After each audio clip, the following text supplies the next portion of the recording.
Buenas noches, profesora. Buenas noches, profe. Buenas noches, profesora. Para todos. Buenas noches, no se preocupen. Por bienvenidos, por recibido su saludo, ¿listo? ¿Me recuerdan en qué parte quedamos anoche? ¿Las fuentes del derecho o en dónde? Se me cruzan los cables con los dos salones. ¿Dónde quedamos? Familias jurídicas. En las familias jurídicas. Ok, perfecto.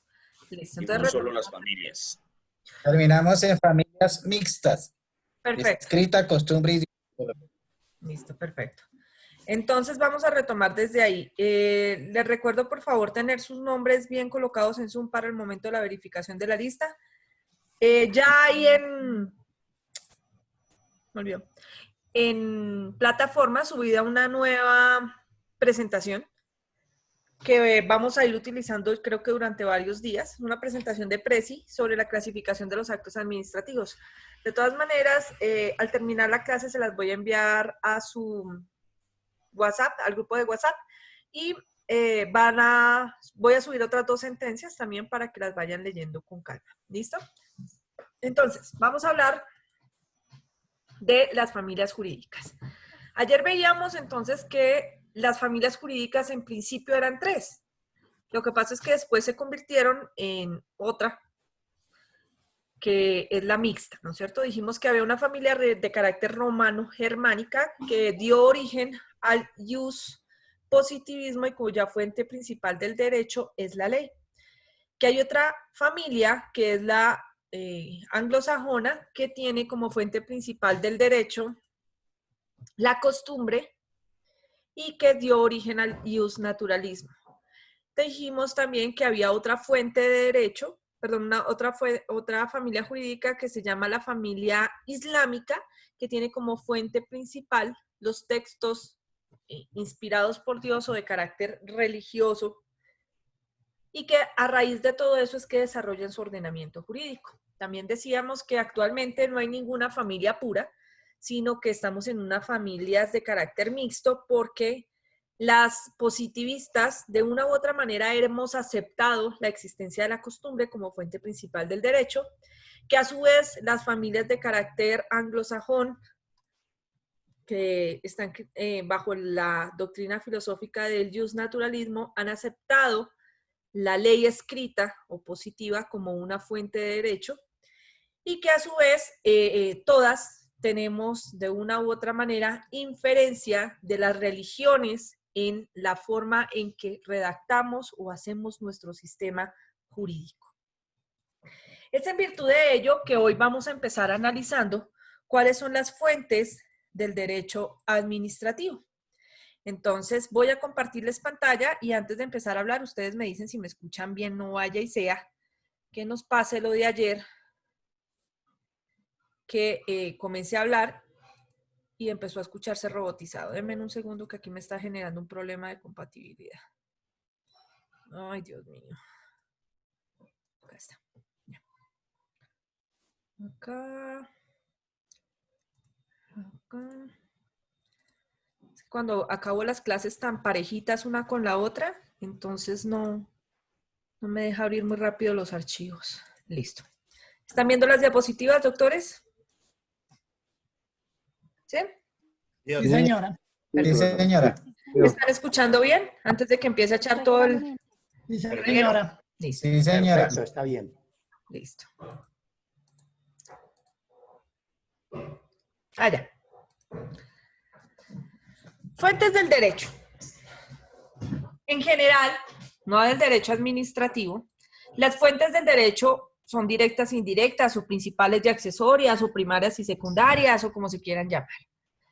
¿Alguno de ustedes tiene una constitución a la mano por ahí? Que me regale el artículo 230 constitucional, por favor. Sí, señora. Gracias. Lo leo. Listo. Artículo 230, Constitución Política Colombiana. Los jueces, en sus providencias, solo están sometidos al imperio de la ley, la equidad, la jurisprudencia, los principios generales del derecho y la doctrina son criterios auxiliares de la actividad judicial. Ok, entonces vamos a poner eso aquí, fuentes del derecho, según el artículo 230. 230 de la Constitución. Vamos a hacer un trabajo de análisis a ver cómo es que funciona esta vaina. Entonces nos dicen que la fuente principal es la ley. Hasta ahí, positivistas puros romano-germánicos. Ahora, nos dice que hay unos criterios auxiliares de interpretación legislativa que son las fuentes accesorias del derecho o fuentes accesorias de interpretación, que son la jurisprudencia, la doctrina, los principios generales del derecho. ¿Cuál me comí? Comí una. ¿Cuál me falta? Doctor que me regaló. Y la doctrina. La costumbre. No. No. El 230, Dice, por favor. La ley, la equidad, la equidad. Generales del derecho. Listo. Lo que hice fue resumir prácticamente lo que dice el 230 y tal cual. Dice que fuentes accesorias son la equidad, los principios generales del derecho, la jurisprudencia y la doctrina. Bajo lo que hemos visto de las familias jurídicas, ¿cuál fuente de derecho falta en el artículo 230 de la Constitución? La costumbre. ¿No es cierto? Nos falta la costumbre. Oye, ¿y por qué será que no está? Si acaso la profe no nos acaba de decir que en Colombia la costumbre crea derecho. ¿Qué será lo que está pasando? Para eso les voy a pedir a ustedes allá, y gracias a la virtualidad, que en sus celulares, computadores o demás, le pregunten al maestro Google por la ley 57 de 1887. 1887. Búsquenla en Google, descárguenla.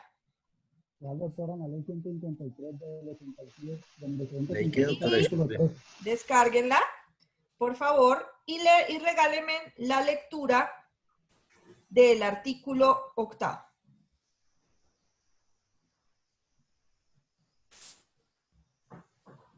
Ley 57 de 1880. Artículo 8º. Dice, fuerza de la costumbre. La costumbre en ningún caso tiene fuerza contra la ley. No podrá alegarse el desuso para su inobservancia ni práctica por inveterada. Inverterada. Ajá, inveterada y de general que sea. Ese es el Clarísimo, ¿sí o no? Nos quedó como el agua esa vaina.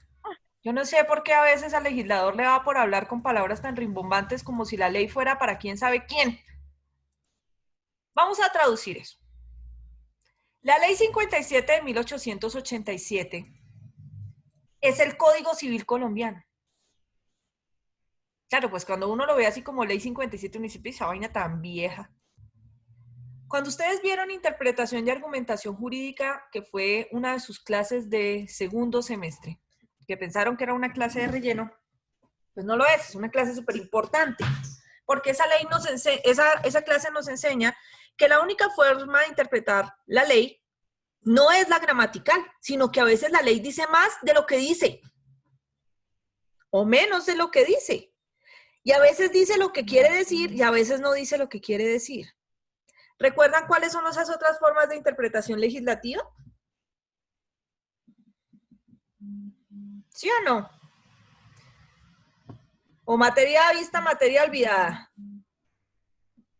¿No se acuerdan de la interpretación por precedentes? La interpretación histórica, la sistemática, la extensiva, la deductiva, ¿no? La científica. Inductiva y ecléctica, creo. Por ahí habían varias, ¿no es cierto? Una de esas formas de interpretación, artículo 8º, para quien pregunta. Artículo, aquí no quedó porque no me cogió, no se me prendió el teclado numérico ya. Artículo 8º. Una de esas formas de interpretación nos dice, oiga, no saque el contexto histórico de la ley. La ley tiene que interpretarse de acuerdo al contexto histórico en que se produce. Nuestra ley, la que vamos a analizar en este momento, que es el artículo 8º de 1887, de la Ley 57 de 1887, ¿bajo qué constitución fue promulgada? La Constitución del 86. Muy bien. La Constitución de 1886. La Constitución justamente anterior a la actual, que es la de 1991.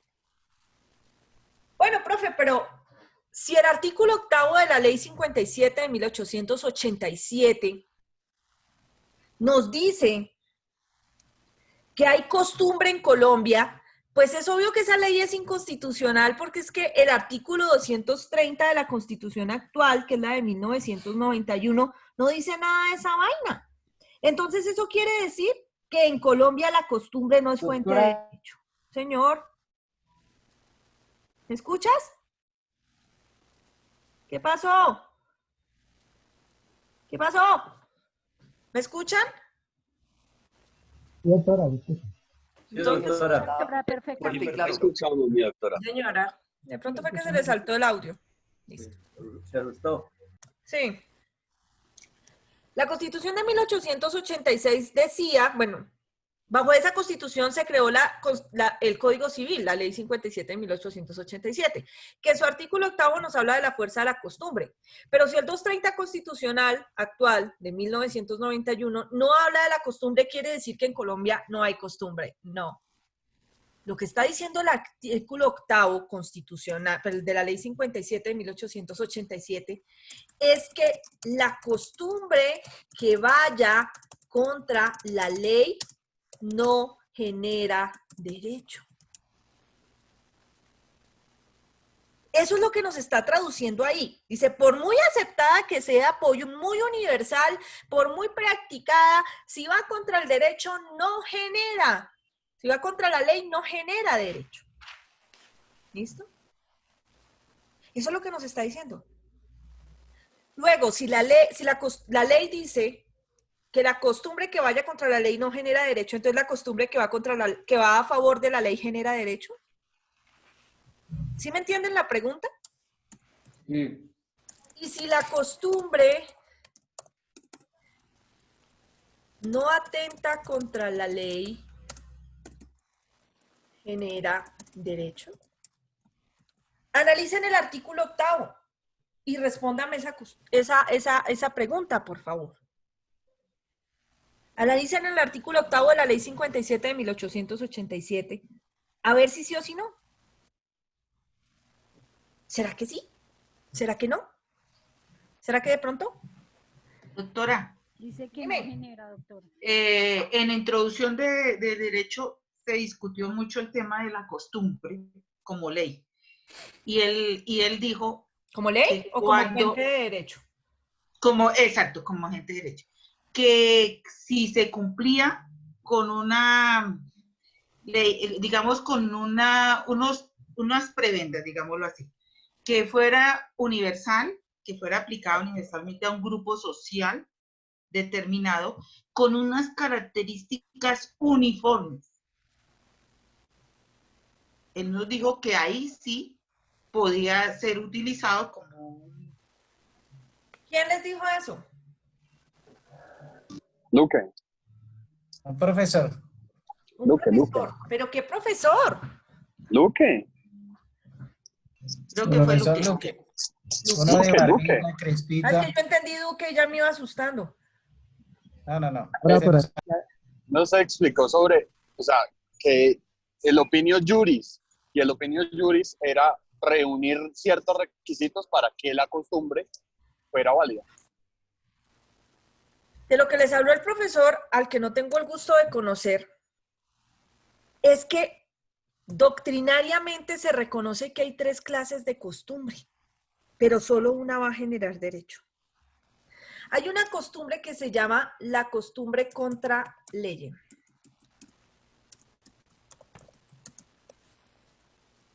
Contra ley. Como su nombre lo indica, es una costumbre que va contra la ley. Y es justamente de la que nos habla el artículo 8º de la Ley 57 de 1887 y que dice, ojo, esa no genera derecho. La que sí genera derecho es la Preter. La Pretenleye. La Preter ley es costumbre así. que sí genera derecho es la Preter. Se llama así, Praeter. Ley. Esa sí genera derecho, pero se necesita que cumpla 3 requisitos. ¿Recuerdan? Primer requisito, que sea universal, pero para un grupo de condiciones uniformes. Es decir, no es que sea todo el universo el que la haga. Ya vamos a ver cómo es que funciona. Lo segundo, que no vaya... No atente contra la ley. Y el tercero, que no exista ley. Pongamos eso bajo un contexto común. Muchos de ustedes deben tener bienes, inmuebles. Y si no los tienen, tal vez han presenciado un negocio de compraventa de bienes inmuebles. Es decir, de casas, de apartamentos, de lotes, de lo que sea. Y resulta que hay una costumbre, porque no es ley, es una costumbre, y es que dicen, mire, en estos contratos se acostumbra que el gasto de escrituración de la compraventa del bien corre por partes iguales entre el comprador y el vendedor. Es decir, paga cada uno la mitad. Esa es una costumbre universal para un grupo de condiciones uniformes, es decir, para todos los que compran y venden. Claro, que eventualmente unas personas puedan decir que no lo hacen así, pues eso es normal porque el contrato es ley para las partes y si lo modifican no hay problema, desde que no sea contra la ley. Entonces, es común, es una práctica común, es una costumbre que esos pagos del gasto de escrituración se hagan por mitades, por partes iguales entre comprador y vendedor. ¿Eso va contra la ley? No. ¿Existe ley específica que diga que tiene que ser así? Es decir, que tienen que pagar por partes iguales? No. De manera que esa costumbre preter leyem genera derecho. Uy, profe, pero ¿cómo va a generar derecho eso? Claro. Claro que lo genera. Cuando ustedes vieron obligaciones, recordarán que les explicó el profesor o la profesora con la que lo hayan visto, que las obligaciones son de muchas clases, que hay unas obligaciones que se llaman obligaciones de hacer. Si una de las partes incumple el contrato derivado de esa costumbre que se plasmó en el contrato, en cuanto a que cada uno pagaba la mitad, ¿eso no genera una obligación de hacer? Pues claro que sí. Entonces me genera el derecho. ¿El derecho de qué? De hacer que se cumpla la obligación de hacer, de exigir que se cumpla la obligación. Entonces vean cómo una costumbre, preter leyem, en ese caso, acaba de generar un derecho, aún en la Constitución de 1991. La costumbre existe, a pesar de que la Constitución no la nombre, y es fuente de derecho, desde que sea costumbre preter leyem, ¿no? Hay una tercera clase de costumbre que se llama la costumbre secundum legem. ¿La recuerdan? Secundum legem.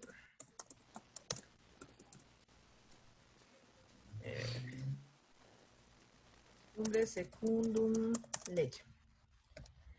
Como su nombre le indica, es una costumbre que secunda a la ley. Es real, es decir, que ella no genera derecho. ¿Qué es lo que pasa?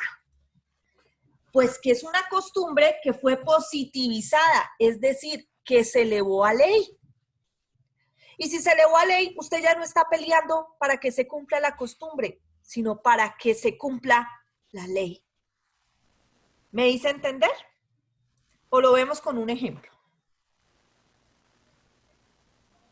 Por favor, doctora, gracias. Ejemplo, por favor.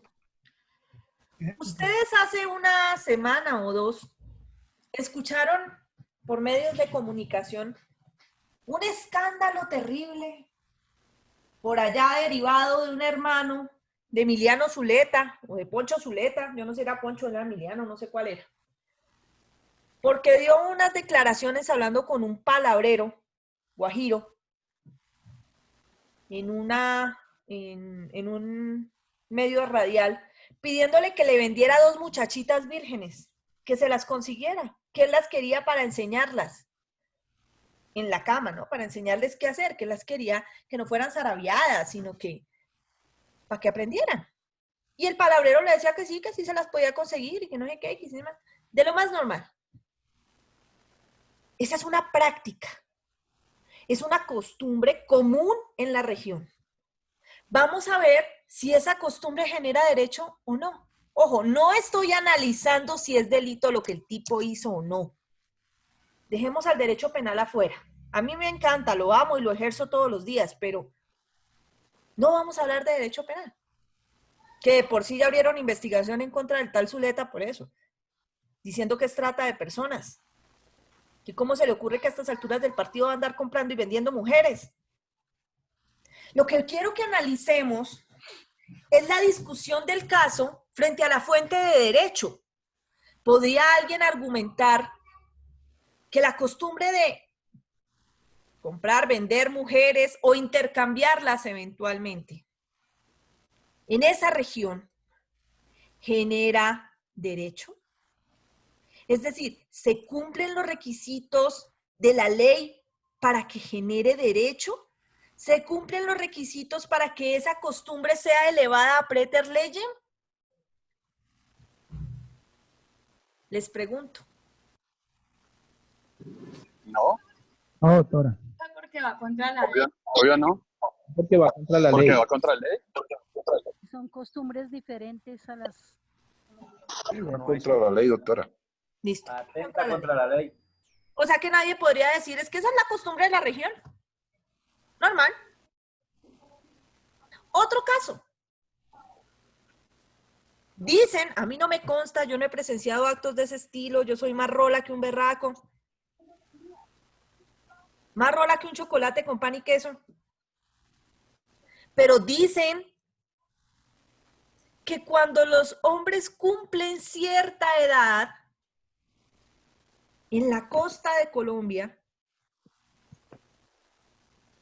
tienen relaciones sexuales con una burra. A mí eso no me consta. Pero eso es un dicho por todo lado. Hay una serie de creencias. He escuchado vainas rarísimas de eso. De esa zoofilia. Derivadas de que, por ejemplo, es que las burras le chupan el pene y se lo vuelven más grande, más largo, más no sé qué. Yo no sé. Este país es único. Pregunto, si alguien es sorprendido realizando accesos de carácter carnal con una burra, ¿puede alegar que está en su derecho porque es una costumbre de la región? No, señor. su canazo No. por maltrato animal. Es un delito. Para nada, doctora. ¿Por qué? Zoofilia. ¿Qué, Pero es ¿Cuál una sería lo que le costumbre de la faltaría? cultura. ¿Qué le faltaría?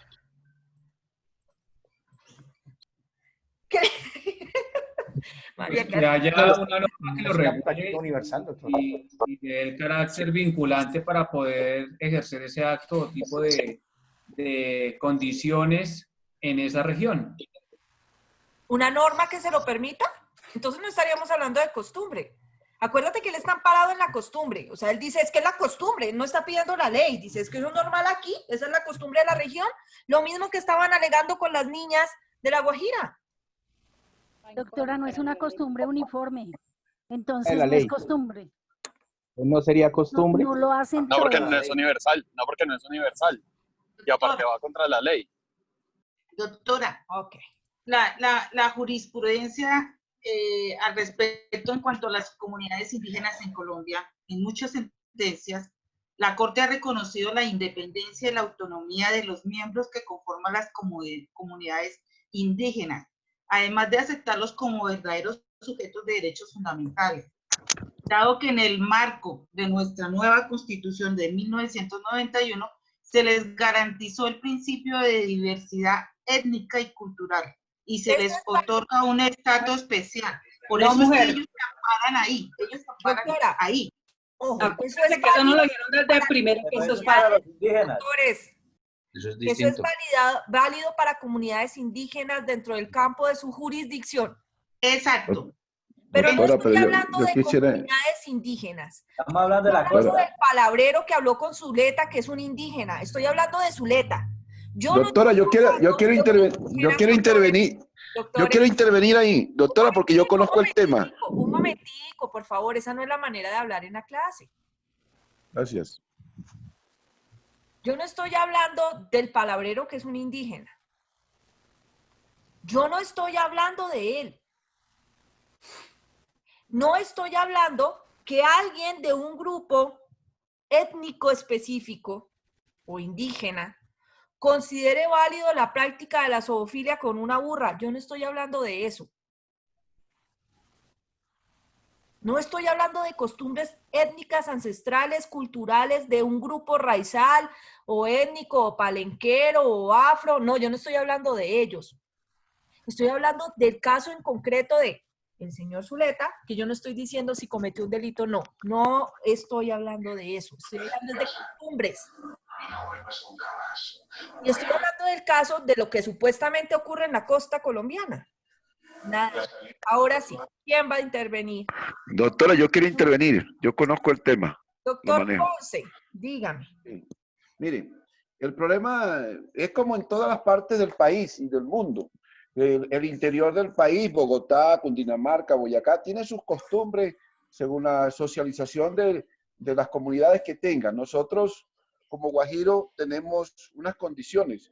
Los indígenas, ellos manejan en su cultura esa tradición, pero eso no es lo que se manejó con el palabrero y el señor Zuleta, Fabio Zuleta, es algo que atenta contra la moral de las mujeres guayú, porque él lo expresó de una forma que no es la costumbre de la mujer guayú, no.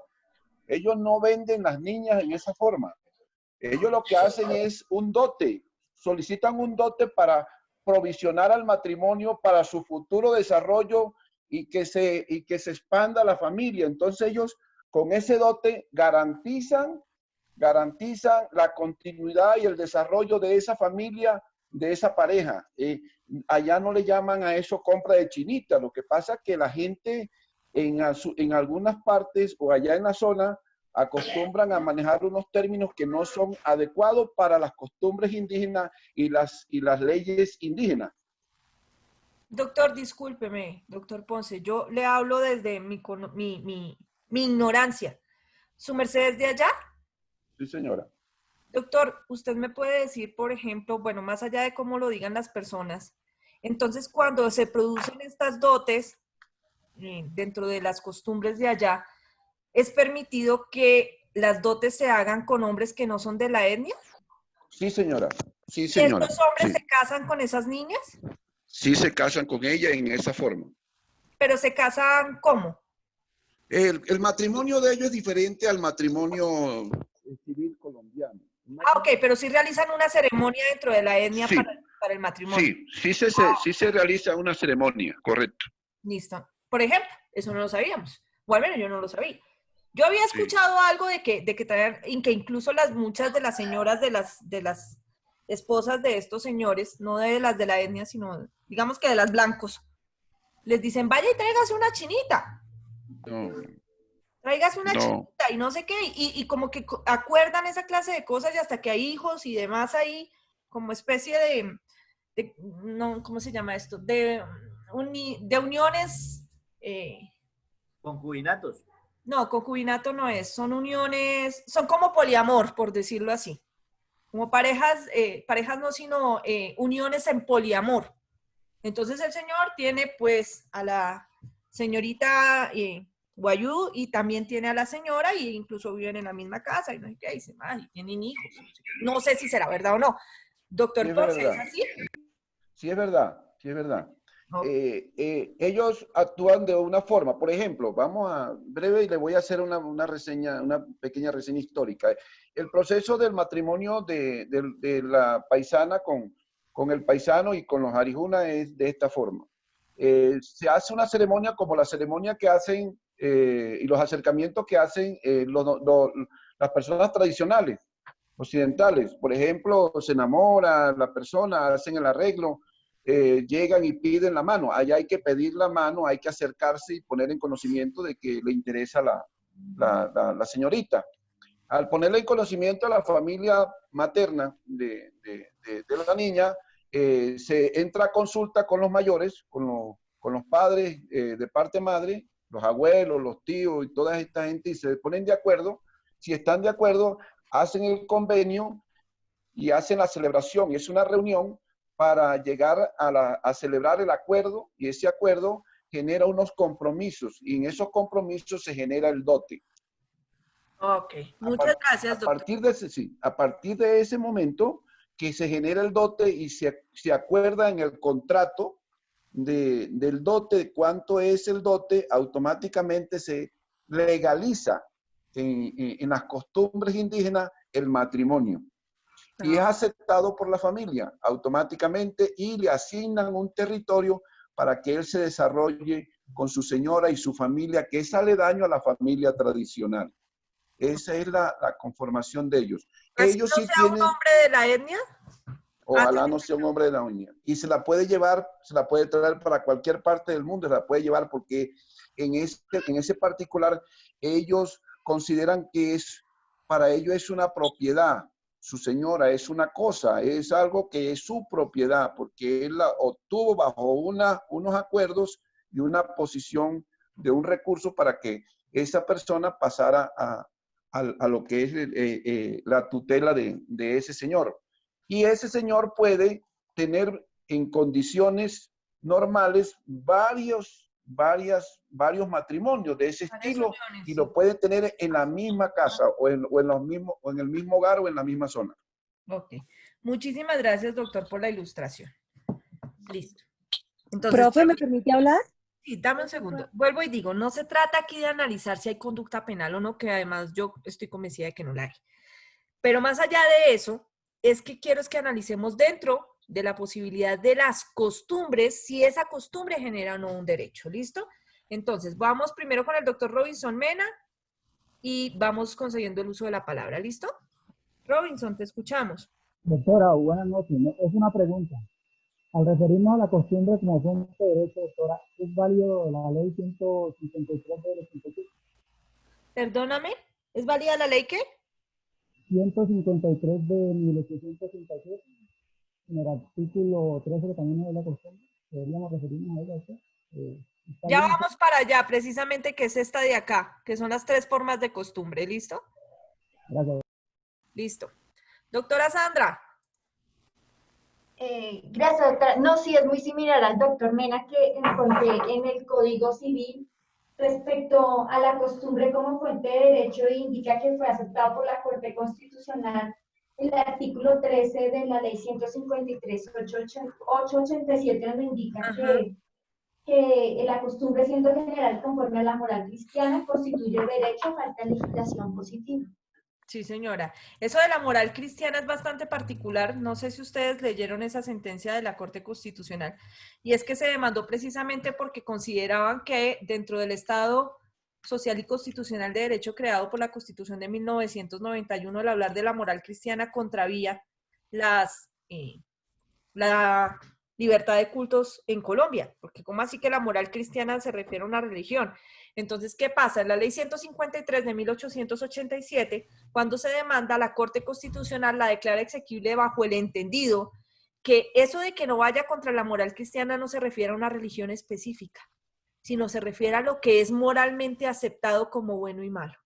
Entonces, la costumbre en Colombia sí crea derecho. Y no solamente por la sentencia que nos está diciendo la doctora, sino también por esta sentencia que les voy a subir a ustedes en la plataforma de la universidad, que es la C486 de 1993, en donde la Corte hace un análisis muy interesante sobre cómo funciona la costumbre en Colombia y cómo, a pesar de la Constitución del 91, sí es fuente de derecho. ¿Listo? Entonces, sigamos con el tema. Mientras, permítanme un segundo que hay varias personas que quieren participar. ¿Dónde están? Me perdieron ahora mis doctores. Rodrigo Marín, ¿vas a participar? Sí, doctora. Sí, señora. ¿Vas a participar? Dime. No, doctora, no he levantado la mano, pero estoy atento. Listo. Julie Benavides, cuéntame. Doctora, es que, por ejemplo, también se hace costumbre, pero más que todo es en la parte mercantil. Pero, por ejemplo, lo que tiene que ver con las comisiones, lo que le pagan, en ninguna ley existe que se le pague, por ejemplo, por ayudar a vender un inmueble. Pero ya eso se ha establecido que pagan, por ejemplo, el 5, el 3% por hacer esa transacción o para ayudar a hacer el negocio. Listo. La C486 de 1993 justamente se refiere a la costumbre mercantil, pero hace el análisis de la costumbre en general como práctica del derecho. Ahora, ya hablamos de dos casos. Hablamos de la posibilidad de lo que nos ilustró el doctor Ponce muy amablemente, de una costumbre étnica que se realiza en La Guajira. Hablamos de otra, entre comillas, que se constituye en una práctica zoofílica. Y hablemos de otras. ¿Qué pasa Profe, yo quiero hablar de una. Dame un segundo. ¿Qué pasa con la tauromaquia? ¿Es posible que los toros, como cultura, se constituyan en una costumbre preter legem? Ahora, justamente está diciendo la doctora Esperanza, ¿qué pasa con las culturas étnicas donde se aplica la ablación, el cepo, o los latigazos como castigo? ¿Qué pasa con, bueno, las originarias tribus emberas, que no sé si eran chinú o chamí, no recuerdo, que abandonaban a los gemelos en la selva o los tiraban al río porque consideraban que eran espíritus? Y que cuando esos niños fueron rescatados por bienestar familiar y dados en adopción, interpusieron demandas en todo lado y la Corte Constitucional se pronunció. Ellos alegaban las costumbres de su pueblo. Esa clase de cosas, esa clase de problemas, es los que quiero que analicemos como fuente de derecho. ¿Quién fue la doctora que me pidió el uso de la palabra? La que me dijo, profe, yo quiero participar. Yo, profe Andrea Durán, es que quería hablar sobre la ablación porque la Organización Internacional de Derechos Humanos, bueno, muchas entidades han trabajado en contra de eso de la ablación, de la mutilación genital femenina en niñas, adolescentes, porque es el cambio a la madurez, bueno, y que no han podido ir en contra porque ellos alegan que es la costumbre, la cultura ancestral de ellos y tienen derecho a hacer esas prácticas de mutilación en los órganos genitales de las niñas. Era para eso, era para hablar sobre eso. Claro, y justamente bajo ese mismo aspecto está el cepo. Pero es que una cosa es cuando se realiza dentro de la jurisdicción indígena o del cabildo o del territorio correspondiente, porque la ablación no solamente se practica en Colombia, sino en todo el mundo. Ya han ido cambiando esas prácticas, pero sigue siendo costumbres ancestrales. Pero, ¿cómo es que esas costumbres vienen entonces a crear derecho si van contra la ley? Eso es la mutilación genital femenina o la mutilación de cualquier persona va en contra de los derechos humanos frente a no poder ser torturados ni recibir tratos crueles e inhumanos, contra un principio general y un derecho fundamental y un derecho humano que es la dignidad humana. ¿Por qué permitimos cepos? ¿Por qué permitimos latigazos? Si hay leyes de maltrato animal, ¿por qué permitimos entonces costumbres como las prácticas sexuales con burras o con gallinas? Porque he escuchado de todo y no estoy hablando de que la costa ocurra, sino dentro de otras regiones del país, con gallinas, con perros, con marranos, con de todo. O lo que ocurre con la tauromaquia. Doctor Didier, dime.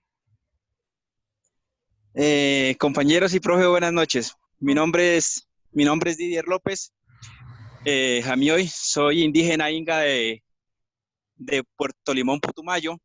En cuanto a lo que la profe habla y los compañeros hablan, nosotros hablamos de unos usos y costumbres en las comunidades indígenas. ¿Qué es lo que pasa? Que en las comunidades indígenas hay sectores que el Estado no llega. Por eso nos hemos regido, ¿sí?, a usar esos mismos castigos, ¿sí?, que como el cepo, como los latigazos, como de pronto ponerlos a un palo donde hay hormigas, depende del delito que hayan cometido. Violación, robo, tanto de robo de cosas materiales, por ejemplo, decir un celular, un racimo de plátano, una yuca, sí, todo eso, sí, pero eso va dentro de los usos y costumbres. ¿A qué se ha debido eso? Es porque el Estado es muy débil, sí, es muy débil a cuanto el castigo que debe dar a esos delitos. Por ejemplo, en el tema del Cauca se habla de, por ejemplo, de los delitos que un guerrillero mató a un indígena. El Estado lo coge, va, le hace un proceso judicial y lo suelta o lo manda a la cárcel y lo tiene allá bien, ¿sí? Y mientras que en el tema indígena es castigable eso y el castigo es mucho más severo que lo que le da el Estado colombiano, ¿sí? Pero ahí hablamos es de usos y costumbres. Gracias, profe. Muchísimas gracias, doctor. Qué gusto tener a una persona indígena en la clase, porque es mucho más enriquecedora. Pero es que hay una situación concreta. Los usos y las costumbres están regidas bajo la jurisdicción indígena en donde se aplican las leyes de carácter indígena. Es decir, dentro de los cabildos y eventualmente afuera para conductas de tipo penal en los casos en que el Consejo Superior de la Judicatura y la Corte Constitucional han especificado que es posible aplicar la jurisdicción indígena aún afuera del territorio. Pero el asunto no es tanto con los indígenas, sino con la apertura de las comunidades indígenas a terceros que no son de la etnia, quienes terminan realizando las cosas que ellos tienen como costumbre. ¿Generaría derecho para quien no hace parte de la etnia? A eso es. No. Profe. Doctor, quien... Profe, Didier. Lo que pasa es que nosotros en el tema indígena hablamos de una justicia especial indígena. Y lo que la profe dice, sí, el delito que se cometa será castigado dentro del territorio indígena, dentro del territorio que el Estado le ha reconocido a las comunidades indígenas como propio de ellos. Después de que se haga el delito fuera de ese territorio que es reconocido por el Estado, será castigado ya por la justicia ordinaria y no por la indígena. Salvo que estemos frente a un error de tipo de prohibición, en donde los indígenas incluso pueden llegar a estar dentro de ellos y ser castigados por la jurisdicción indígena y no por la ordinaria, cuando son personas que acaban de salir de su cabildo, que no han tenido contacto ni conocen las leyes colombianas del Estado colombiano y cometen delitos que, entre comillas, no son fácilmente reconocibles como delitos, como por ejemplo el porte de estupefacientes dentro de la culturización del indígena. ¿Listo? Ok. Ahora, ¿a qué viene el punto? Porque, por ejemplo, en el caso de la tauromaquia, que ha sido tan debatida sobre todo en Bogotá, con la entrada de nuestra alcaldesa Claudia, que ella está obviamente en contra de esta situación. Se ha venido debatiendo en principio que es una cultura, que hace parte de nuestras tradiciones y de nuestras costumbres. Pero además existe una ley de la República, que es el Estatuto Taurino. Y el Estatuto Taurino, al igual que la ley contra el maltrato animal, establece como excepción la tauromaquia, es decir, que no se considera la tauromaquia una práctica de maltrato animal. No se considera. Entonces, ¿qué pasa en el caso de la tauromaquia? Que se movió de ser una costumbre a volverse una secundum legem. Estas personas ya no están peleando que les respeten una costumbre. Están pidiendo que se aplique la ley.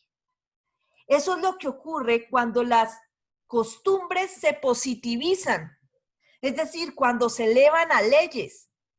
Y es que pierden el requisito del que nos hablaba aquí el numeral 3, y es que no exista ley. Pues si ya existe ley, pues uno no pide que se aplique la costumbre, uno pide que se aplique la ley.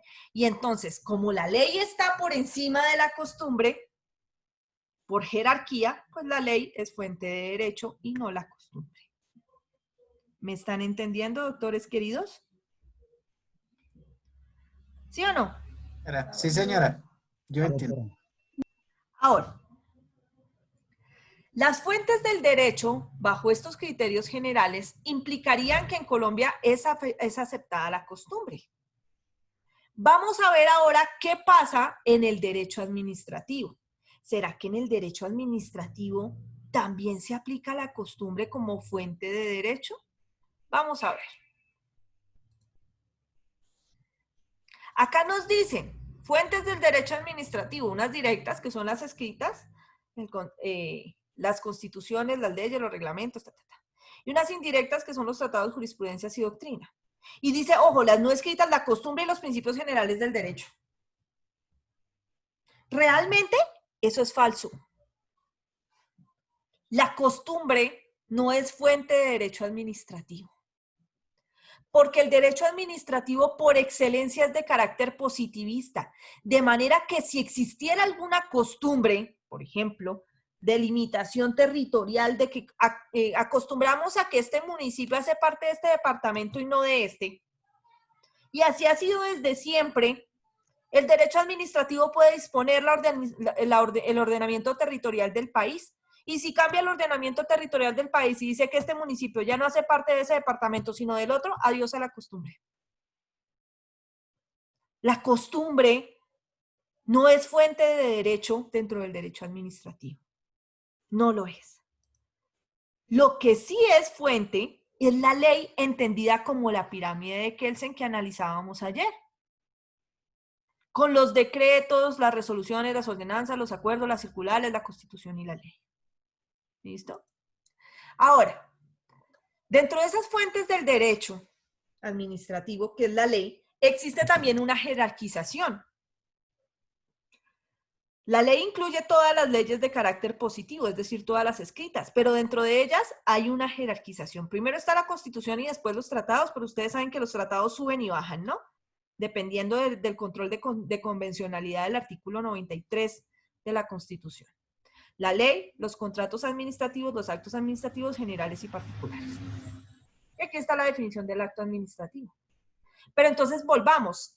¿Quiere decir que en el derecho administrativo solo la ley es fuente de derecho? Si ya no es la costumbre, entonces ¿qué pasa con las demás? Volvamos al artículo 230.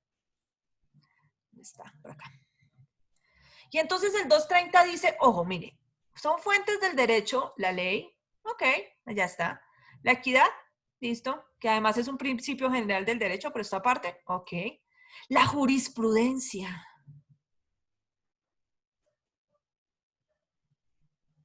Pero la jurisprudencia no es cualquier jurisprudencia. ¿Quiénes son? O bueno, ustedes saben la diferencia entre el precedente de carácter judicial y la doctrina probable. ¿Lo recuerdan?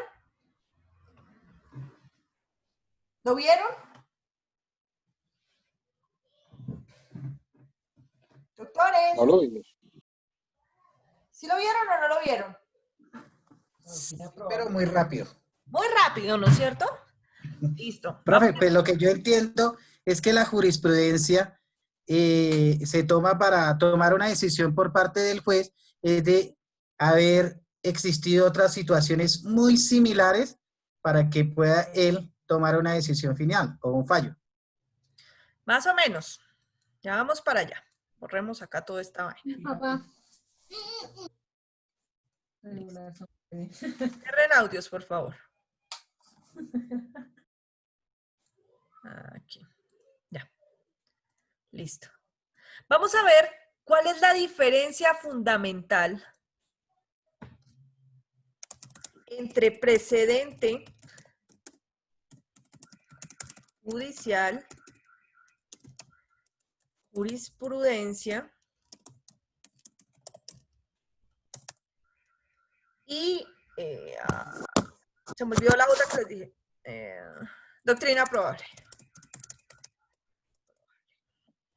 ¿Listo? Porque son cosas completamente diferentes. Jurisprudencia. En principio, cualquier sentencia, en teoría, es jurisprudencia. Es la decisión a un caso concreto por parte de un juez analizando las leyes, las pruebas, las normas. Es jurisprudencia. De manera que un juez municipal emite jurisprudencias porque emite sentencias, autos, demás. Un juez del circuito también. Un tribunal también. Y una corte, pues ni se diga. Pero entonces, ¿toda esa jurisprudencia es a la que se refiere el artículo 230? No. No toda jurisprudencia genera precedente judicial. A la jurisprudencia de la que habla el artículo 230, para que se cree fuente de derecho, es frente al llamado precedente judicial. Y ese precedente de carácter judicial, ay Dios mío, ese precedente de carácter judicial debe entenderse, doctores queridos, como todo lo que sale de las altas cortes, que como ustedes saben, y lo vimos el primer día, son la Corte Constitucional, la Corte Suprema de Justicia,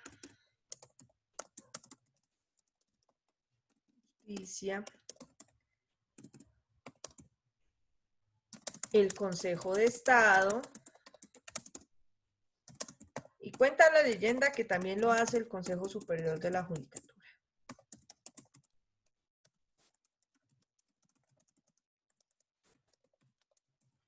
Listo. Entonces, si las 4 altas cortes son las que generan el precedente judicial, ¿qué se entiende por precedente judicial? El precedente judicial, doctores, es una solución jurídica de obligatorio cumplimiento para todos los jueces de la República y de hecho hasta los funcionarios públicos que no son jueces, frente a casos iguales.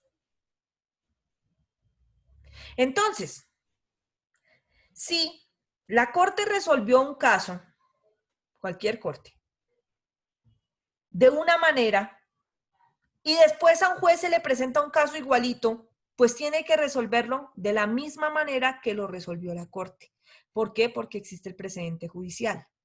Y el precedente judicial se manifiesta en las sentencias de estas Cortes. Pero no todo lo que dice la sentencia es precedente judicial. Solo será precedente judicial las llamadas ratio decidendi. ¿Habían escuchado el ratio decidendi? ¿O tampoco? Razón de la decisión. Sí, doctora. La razón de la decisión. Cuando analizamos Razón de la decisión. Si no es ratio decidendi, ¿qué es? ¿Cuál es la otra parte de la sentencia? No me diga que los hechos. Obiter dicta. Muy bien, obiter dicta. Ok. ¿Y las otras dos partes son?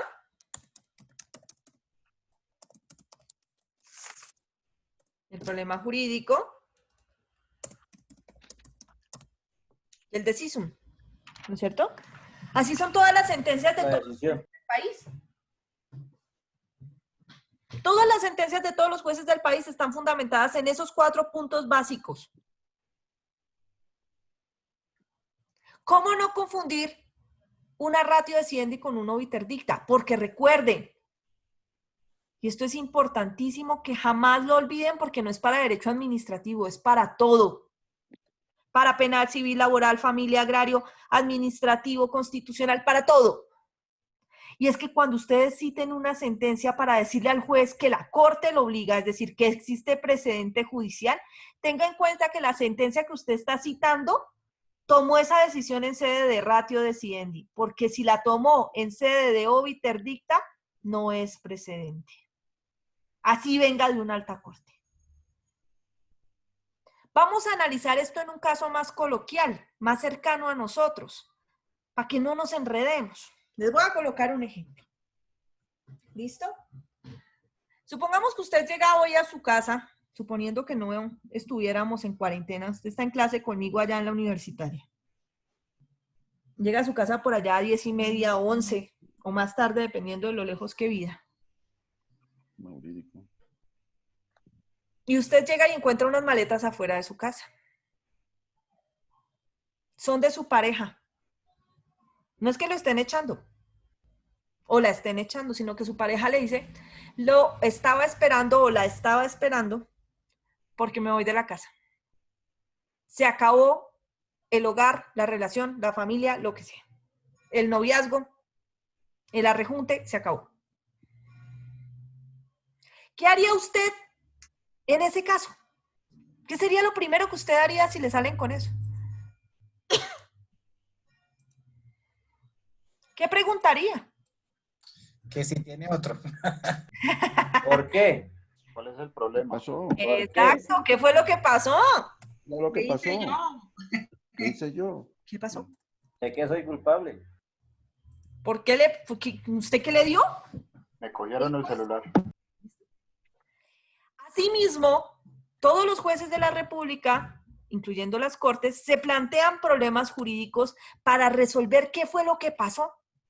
Y ustedes cuando han leído sentencias de las Cortes, especialmente de la Corte Constitucional que maneja esto perfecto, dice problema jurídico a resolver y empieza pregunta 1, pregunta 2, pregunta 3, pregunta 6 o única pregunta. Y hace las preguntas. Y entonces empieza a analizar una serie de temas. Entonces, volviendo al caso, su pareja le contesta lo siguiente. ¿Qué pasó?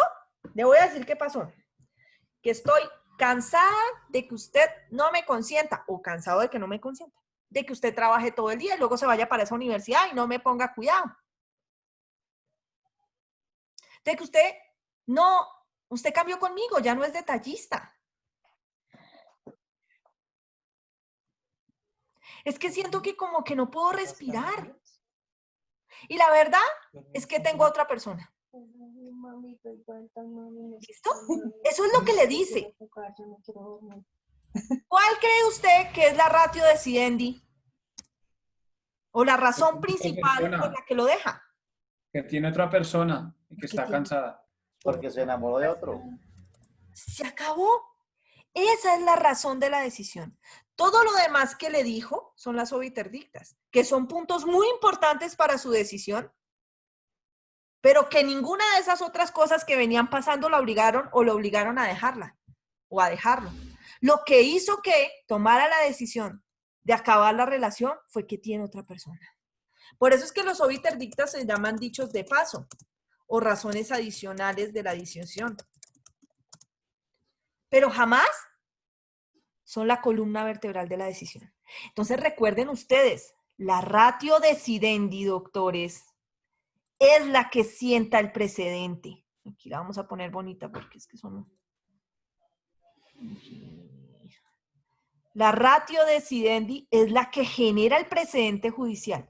Si usted invoca una sentencia de las altas cortes, pero lo que usted está argumentando es una obiterdicta, el juez lo va a descubrir de una y le va a decir, muy bonito, doctor, pero eso no es precedente.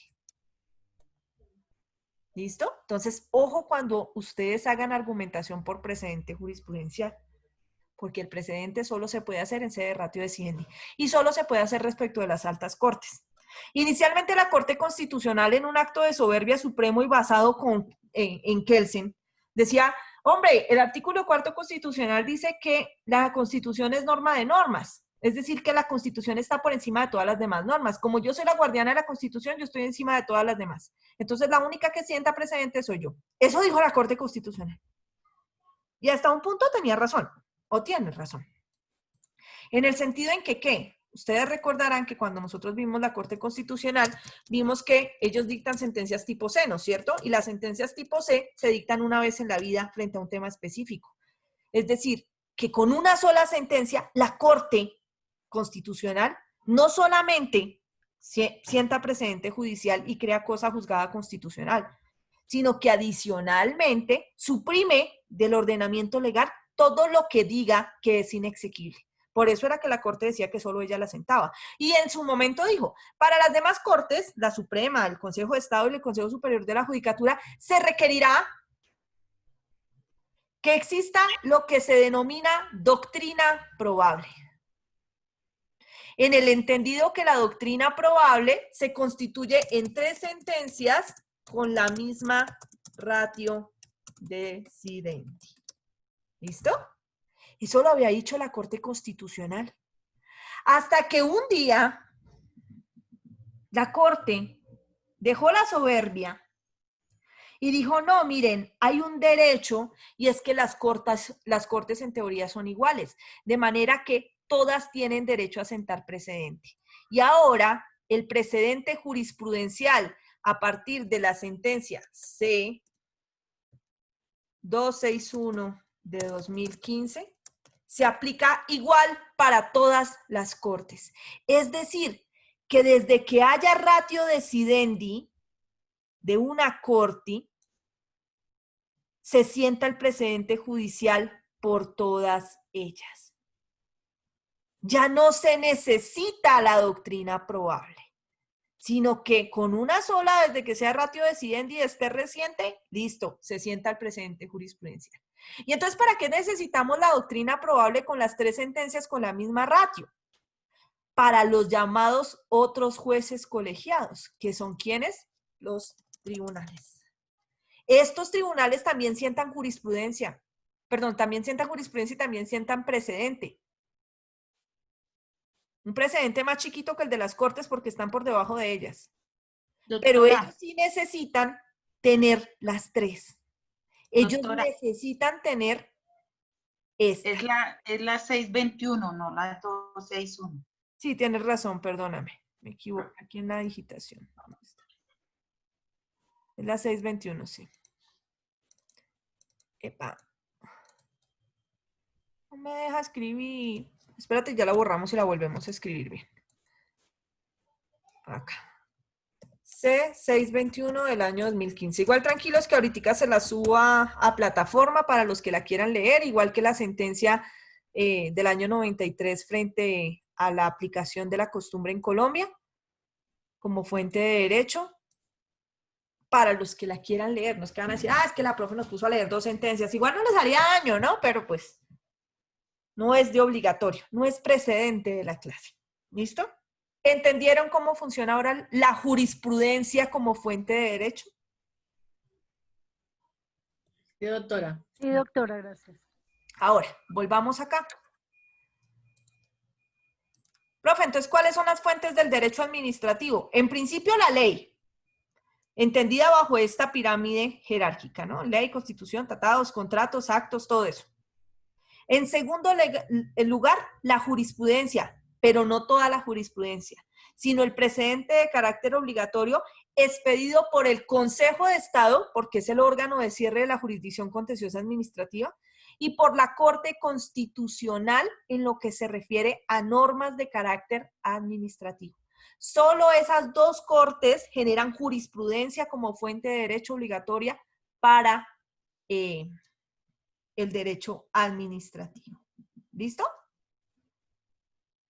Ahora, ¿dónde está? Doctora, no alcancé a escuchar. ¿Me repite cuáles son las 2 cortes que generan... Que generan... para el derecho administrativo? Sí, ya les digo. Serían el Consejo de Estado, porque es órgano de cierre de la jurisdicción contenciosa administrativa, y también la Corte Constitucional en lo que se refiere a normas de carácter administrativo. ¿Listo? Solo ellas 2. Ok. Ahora, vamos a hacer un ejercicio de carácter práctico. Ustedes ya vieron aquí la costumbre, vieron la ley, vieron la jurisprudencia, vieron que es un acto administrativo, vieron que es un acto judicial. Pero no él. Y vieron que es un acto legislativo. Les voy a pedir el favor que analicen lo que les voy a colocar en el tablero desde el punto de vista de qué clase de actos son.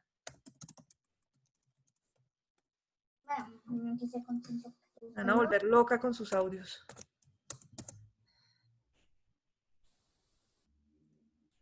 ¿Qué clase de actos son? Entonces, primer acto. el decreto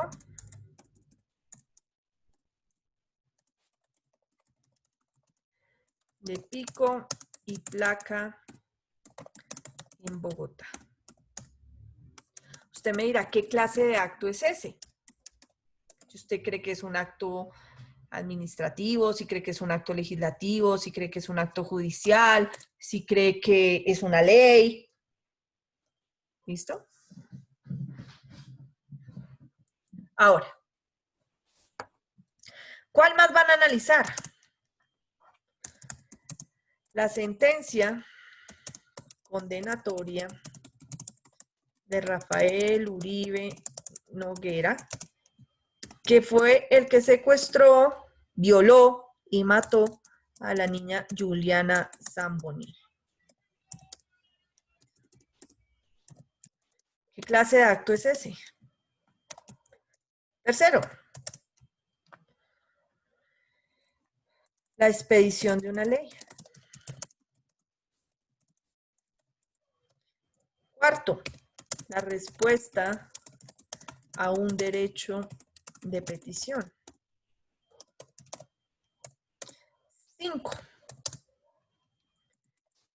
El uso de zapatos. 6. El poner bozal en la calle a los perros pitbull. ¿Listo? Van a clasificar eso en los actos que ustedes consideren que son. ¿Qué clase de actos? Administrativos, judiciales, constitucionales, legislativos. ¿Qué clase de actos son? ¿Listo? Son las 9:12, a las 9:17 les pregunto.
Santiago se va a comer un lecho de los granos.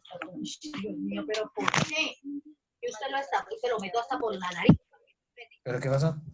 Pues ahí salen otros diferentes. Apaguen los micrófonos, compañeros.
Sí.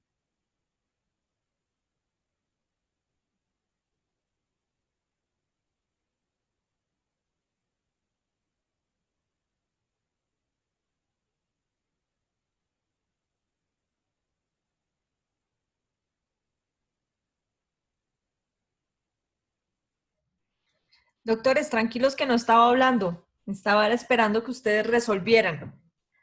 Así que me dicen ahora quiénes quieren participar para resolver el ejercicio. Nubia Alonso, doctor. Luis Montealegre. Listo, entonces vamos despacio. Tenemos que Gabriel aprender a Luis. levantar la mano. Doctora Nubia, comencemos. ¿Qué dice su merced? Doctora, con respecto al primer punto que dice el decreto de pico y placa en Bogotá, para mí es un acto administrativo. Ok. ¿Los demás? ¿Qué opinas tú que son, Nubia? El segundo, la sentencia condenatoria de Rafael Uribe, bueno, en eso no tengo mucho conocimiento, pero pienso que es un acto administrativo también. Ok. El tercero, la expedición de una ley es un acto legislativo. Ok. El cuarto, doctora, la respuesta de un derecho de petición es un acto administrativo. El quinto, el uso de zapatos, lo coloqué como acto administrativo, pero no sabría explicarlo por qué. Y el poner bozal en la calle a los perros es un acto administrativo. Muchas gracias, doctora. Bueno, ¿Quién va a participar? Juan de Dios, profesora. Profe, yo. Mauricio Ruiz. Esperen. Luis Montealegre. A ver, Juan de Dios. tienen levantadita la mano. Robinson Mena. Vamos primero con los que levantan la mano. ¿Listo? Robinson, te escuchamos. Doctora, el primero el decreto que es un acto administrativo. Estoy de acuerdo con la señora Nubia. Ujú. La sentencia condenatoria de Rafael Uribe es un acto administrativo, pues, ya que es emitido por un órgano judicial. Sí. ¿Es un acto qué? ¿La segunda? Es un acto administrativo emitido por un órgano judicial. Listo. La tercera, la expedición de una ley, que es un acto legislativo, ¿cierto? Porque acordamos que las leyes y la Constitución ayer usted nos dijo que no eran actos administrativos. Listo. La respuesta a un derecho de petición ¿Un también derecho de petición? es un acto administrativo, ¿cierto? Sí. El uso de zapatos, yo diría que es un acto administrativo enmarcado en una circular de servicios pues, que la emite internamente una empresa, puede ser a sus funcionarios. Y el poner el bozal en la calle a los perros, ¿sí? Yo diría que es un acto legislativo.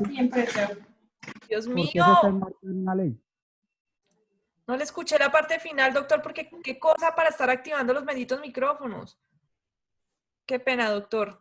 ¿El poner bozal en la calle a los perros es qué? ¿Es una ley?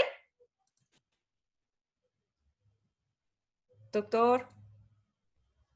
No lo escucho. Para mí es una ley, doctora. Ah, ok. Entonces sería un Es acto un acto legislativo, legislativo. me dice usted. Sí, Vamos señora. aquí. Gracias, doctor. Gracias. Qué pena con usted, pero es que cuando activan esos micrófonos no se escucha nada. Claro. Acto legislativo. Muy bien. Ahora vamos con... Uy, se llenó esto de manitos. Edwin Mera. Edwin, dime. ¿Dónde está mi investigador estrella? Doctora, sí señora. Hola doctora, ¿cómo estás? Bien, dime. Bueno, doctora, pues la pregunta es ¿qué clase de acto administrativo es? No es El de clase de acto administrativo, es qué clase de acto es. ¿qué clase, perdón, qué clase de acto? Ujú. El decreto de pico y placa en Bogotá, pues muy bien como lo dices, es un decreto, ¿sí? No sé si estoy fallando ahí, doctora. La sentencia condenatoria de Rafael Uribe Noguera es una ordenanza. La expedición de una ley ordenanza, la respuesta de un derecho de petición es una circular, el uso de zapatos un acuerdo y el poner bozal en la calle a un perro pitbull un acuerdo. Entendiste mal la pregunta, pero ahí coloco lo que estás diciendo. Ordenanza. Respuesta a derecho de petición no me dijiste. Una circular. Acuerdo y acá circular. Ok, listo. Gracias, Edwin. Bueno, doctora. Listo. Vamos con doctor Ernesto. Ahorita te doy el uso de la palabra. ¿Me recuerdas, por favor, mientras evacúo los que tienen la manito arriba? ¿Listo? Doctor José Antonio Estupiñán. Doctora, buenas noches. A ver, el derecho de pico y placa lo tengo como un acto administrativo.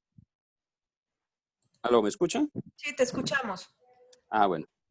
La sentencia lo tengo como una ley porque está regulada por los jueces, que es el que dicta la sentencia. La expedición de una ley lo tengo como un acto legislativo. La respuesta a un derecho de petición, pues yo lo tengo como un acto de la Constitución, porque se encuentra establecido dentro de la Constitución. El uso de zapatos como una costumbre. Y ponerle bozal a un perro como un acto administrativo. Listo. Muchas gracias, doctor. Vamos con Juan Diego Toro. Sí, profe. Para mí el primero, pues sí sería un acto administrativo. El segundo sería más como pensaría yo, ¿no? Como un acto judicial. El tercero, como un acto legislativo. El cuarto, como un acto constitucional. El quinto, como una costumbre. Y el sexto, como un acto legislativo. Ok, muchas gracias, Doc.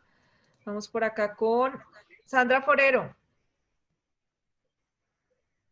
Gracias, doctora. Buenas noches. Buenas noches. Para mí, el decreto de pico y placa lo considero un acto administrativo. La sentencia condenatoria a Rafael Uribe, una sentencia judicial.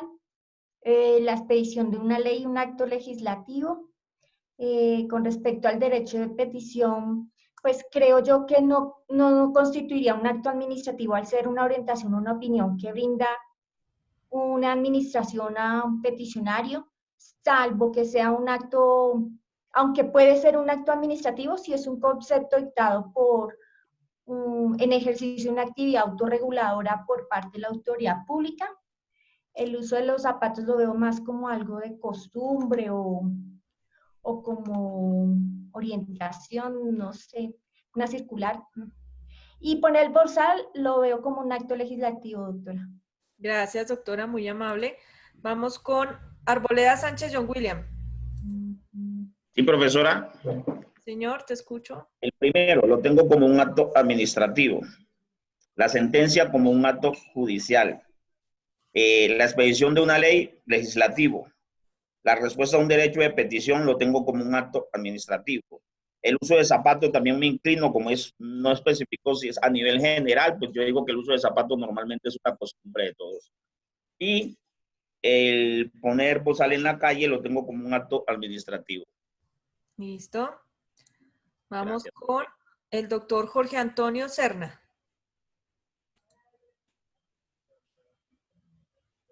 Doctora, muy buenas noches y demás compañeros.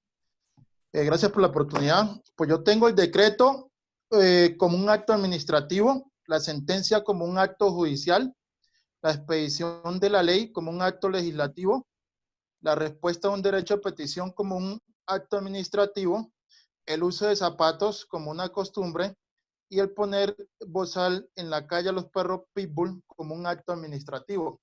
Gracias. Gracias, doctor. Doctor Ernesto Martínez, ¿tú qué opinas?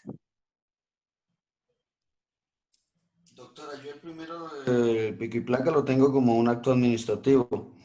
El caso de Rafael Uribe Noguera es un acto judicial.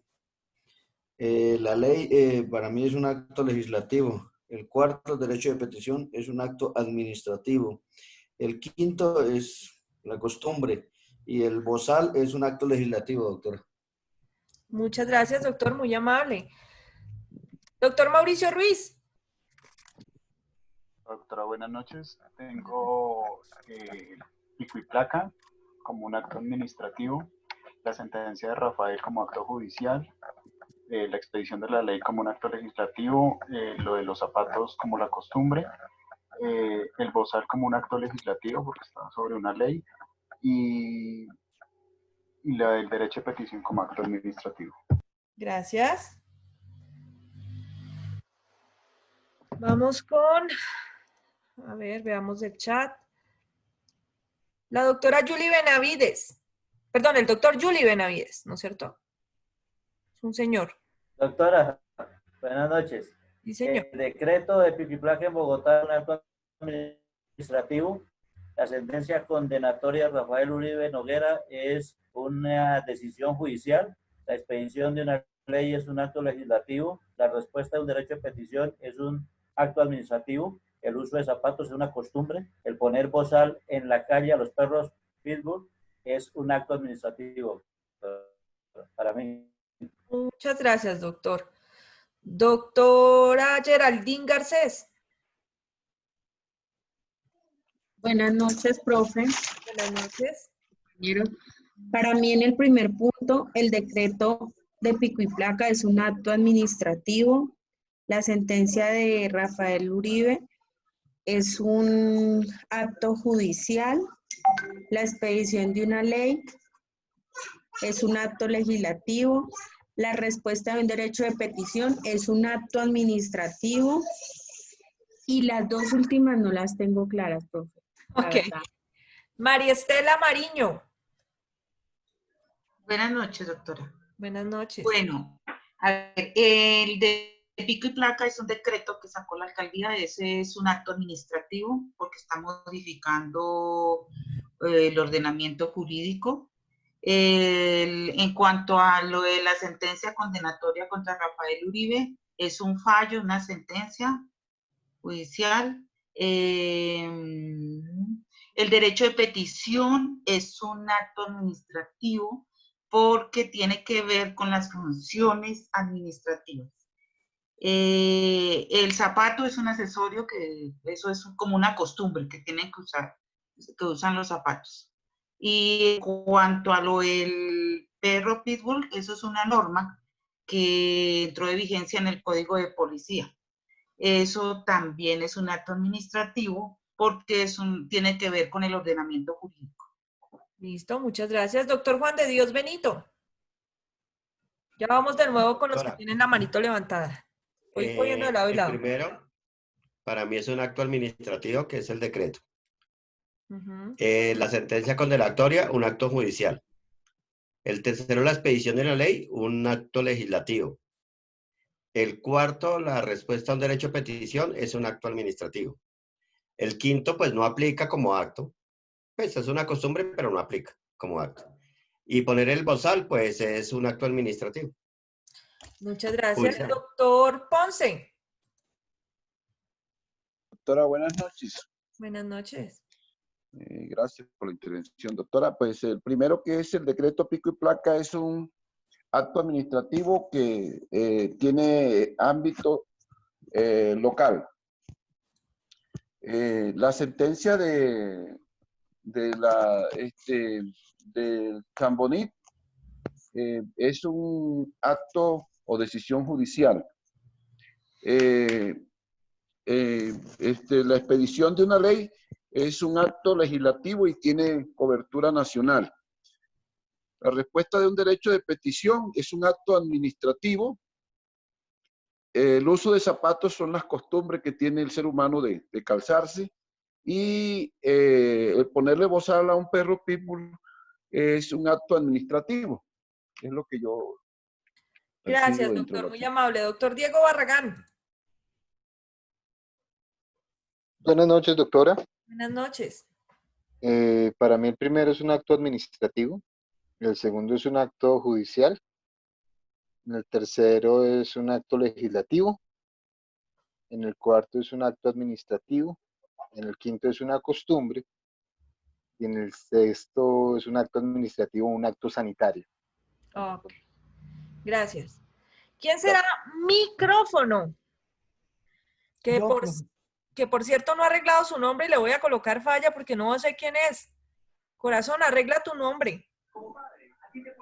Profe, quiere participar Julio Pacalagua.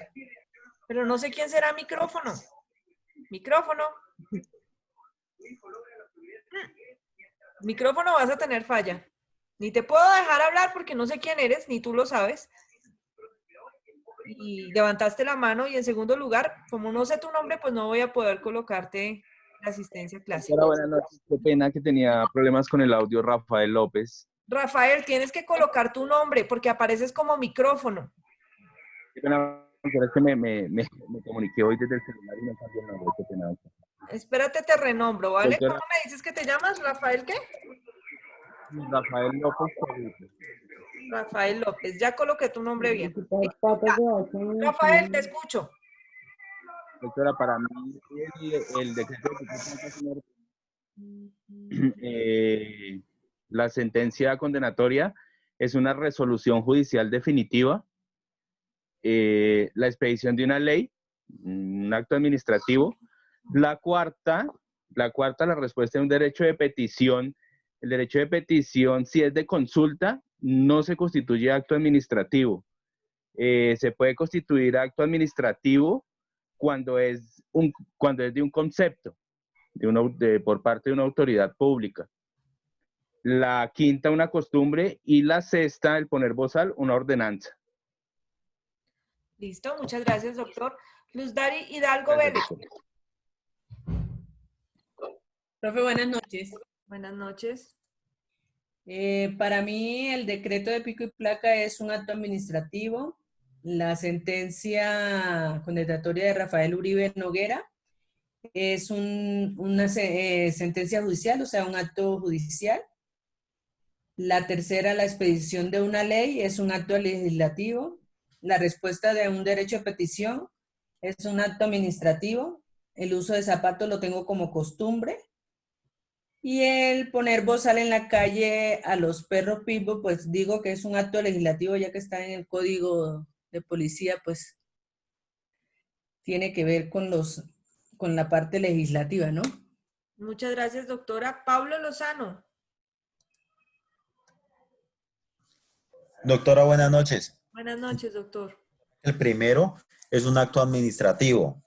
El segundo, la sentencia de Rafael Noruega, Uribe Noguera. un acto judicial. El tercero pienso que es un acto legislativo. El cuarto pienso que es un acto administrativo. El quinto pienso que es una costumbre. Y el sexto pienso que es un acto legislativo, doctora. Gracias, doctor. Juan Sebastián Gamba. Aceleremos un poquito, doctores. Doctora, muy buenas noches. Bueno, nosotros tenemos acá que el decreto del pico y placa es un acto administrativo. La sentencia condenatoria de Rafael Uribe Noguera es un acto judicial. La expedición de una ley es un acto legislativo. La respuesta a un derecho de petición, vamos a dejarlo nosotros como un acto administrativo, por lo que no se especifica de parte de quién se está dando la respuesta, pero lo vamos a dejar como un acto administrativo. El uso de zapatos es un tema consuetudinario y el poner un bozal en la calle de los perros pitbull es un acto legislativo. Gracias. ¿Por qué hablas en plural? Ah, bueno, es que estaba solucionándolo con una compañera. Ah, ok. Entonces estábamos mirándolo así. Ok. Oscar Danilo. Oscar. Oscar Danilo, ¿me escuchas? Sí, ya, profe. Qué pena que tengo problemas con el celu. No te Profe, preocupes. para el primer caso tengo que es un acto administrativo. En cuanto al tema de la niña Zamboni, tengo que es un acto judicial. El otro tengo que es un acto legislativo. El derecho de petición, la respuesta, pues es un acto administrativo. El uso de zapatos, la costumbre. Y el uso del bozal para los pitbull lo tengo como un acto legislativo. Listo. Vamos con Andrés Rodríguez. Doctora, buenas noches. Doctora, yo tengo que el primero, acto administrativo, el segundo como un acto judicial, el tercero como un acto legislativo, cuarto acto administrativo, el de los zapatos, pues creería yo que también es acto administrativo y el último como acto judicial. Gracias, así, rapidito. Sí, doctora. Gracias. Alex Ardila. Sí, doctora. El primero, acto administrativo, la sentencia pues es judicial. El tercero, la expedición de una ley es un acto legislativo, la respuesta a un derecho de petición es administrativo, el uso de zapatos sí es un acto administrativo y el poner bozal también, acto administrativo. Gracias. Doctor Belisario Hernández. Aló.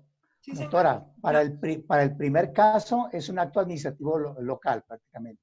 En la sentencia es un acto judicial. En la expedición de una ley es un acto legislativo. En la respuesta al derecho de petición es un acto constitucional. En el uso de los zapatos es una costumbre y en el poder bozal es una ordenanza para mí. Listo. En el Olga. Código Policial. Doctora Olga Piedrahíta. Buenas noches, doctora. Buenas Bueno, para mí, el primero, el decreto es administrativo, el segundo es judicial, el tercero, la expedición de una ley es legislativo, el cuarto es administrativo, el uso de zapatos es una costumbre, el bozal es administrativo, doctora. Gracias, doctora. Gracias. Doctor Víctor Manuel Toro. Buenas noches. El primero es acto administrativo, segundo un acto judicial, tercero legislativo, cuarto administrativo, quinto costumbre y seis legislativo. Ok. Vamos con Víctor Manuel Toro. No, mentiras, tú ya hablaste, ¿no es cierto? Sería Jairo Domínguez. Gracias, doctora. Buenas noches.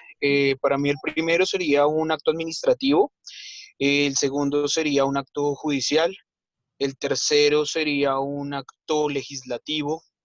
El cuarto tenemos como acto administrativo. El quinto pues hace parte sobre la costumbre. Y el sexto tenemos que sería un acto administrativo. Muchísimas gracias. Listo. Vamos entonces a concretar. No, yo quiero participar. ¿Quién será? Uribe Pacalagua, que es uno. Sí, doctor, por favor, qué pena contigo. Serías el último, ¿vale? Ah, yo. ¿Usted no le gustó la sopa? No. Doctora, no, a mí tampoco. Qué tan horrible. El primero es un acto No ha brindado sopa. La sopa está maluca. Ya, doctores, por favor. El primero es un acto administrativo. El segundo es un acto judicial. El tercero es un acto legislativo. El cuarto es un acto administrativo. El quinto es una costumbre. Y el sexto es un acto legislativo. Listo, muchas gracias. La doctora Carol también había dicho que era acto administrativo, fallo judicial, acto legislativo, acto administrativo, costumbre y acto administrativo. Y la doctora Paola Ardila dijo administrativo, judicial, legislativo, administrativo, costumbre y acto administrativo. Listo, vamos a concretar. El decreto de pico y placa, doctores, es un decreto. Por ende, se encuentra en la pirámide que acabamos de ver y en consecuencia es un acto de carácter administrativo. Tienen toda la razón. Entonces, aquí, ¿dónde está? Ya. Acto administrativo. Listo. La sentencia condenatoria de Rafael Uribe Noguera no es un acto administrativo, se produce por parte de la rama judicial. En consecuencia, es un acto de carácter judicial. ¿Listo? No es un acto administrativo, jamás. No es una ordenanza. No es una ley. La expedición de una ley es un acto de carácter legislativo. Lo de la ordenanza no puede ser, es una ley. La respuesta a un derecho de petición es un acto de carácter administrativo, excepto si se trata de un acto administrativo de consulta. Pero ojo, para que sea acto administrativo se requiere que sea de una entidad pública, porque también hay respuestas a entidades de carácter privado, de respuestas de derecho de petición de carácter privado, de manera que en esos casos no podrá ser un acto administrativo. Me explico, si por ejemplo ustedes elevan un derecho de petición a la Universitaria de Colombia solicitando que les digan cuál fue su nota en introducción al derecho porque no le aparece, y la entidad le responde, la universidad le responde, pues eso no es un acto administrativo. ¿Por qué? Porque es una entidad de carácter privado, ¿listo? No es una circular. No es un acto constitucional, a pesar de que la respuesta al derecho de petición o el derecho de petición se encuentra reglamentado y desarrollado por la Constitución como un derecho fundamental, la respuesta que se le da es un acto de carácter administrativo en los casos que acabo de señalar. El uso de zapatos, no sé por qué sacaron que era una circular o un acuerdo o un acto administrativo. Es que yo nunca dije que fuera una entidad diciendo que usaran los zapatos. No, es una costumbre. El poner bozal en la calle a los perros pitbull es un acto de carácter legislativo. ¿Listo? ¿Por qué? Porque existe una ley de la República sobre ese tema, que es lo que es la ley de las llamadas razas peligrosas. ¿Listo? ¿Hasta ahí ok? Ok. Listo. Voy a terminar de tomar la lista antes de que se me vayan y mientras les voy colocando tareita. Tarea para mañana. Entonces, espérenme un segundo, aquí coloco. ¿Dónde están ustedes? Ah, me toca compartirles la pantalla para poder tomar la foto. Ya. Listo. Participantes. Para mañana, ustedes me van a hacer el favor y van a averiguar qué es un acto, qué es un hecho y qué es una operación administrativa. ¿Cuáles son las diferencias entre esas? ¿Listo? Actos, hechos y operaciones administrativas. ¿Listo? Quédense quieticos ahí, no se me vayan a salir, que estoy tomando lista. Esperemos que hoy sí quede bien. Nubia Alonso. Espera, activamos la cámara, profe. Doc, ¿subes esas diapositivas? Sí, señor, ya se las mandó. Se las mandé anoche, pero las otras están en plataforma. Las que vamos a utilizar a partir de mañana. Muchas gracias, doctora. Y les subo las sentencias que, a las que hicimos referencia hoy, que son sobre la de la costumbre, la de 1993, y también la de, ¿cómo se llama? Ya, ahí creo que salieron todos, sí. Y también la de el precedente jurisprudencial y su diferencia, o precedente judicial, y su diferencia con la doctrina probable. ¿Listo? Doctores, como siempre es un gusto, que descansen. Bendiciones para todos. Nos vemos mañana. Doctora, gracias por la clase. Buenas noches. Feliz noche. Descansen.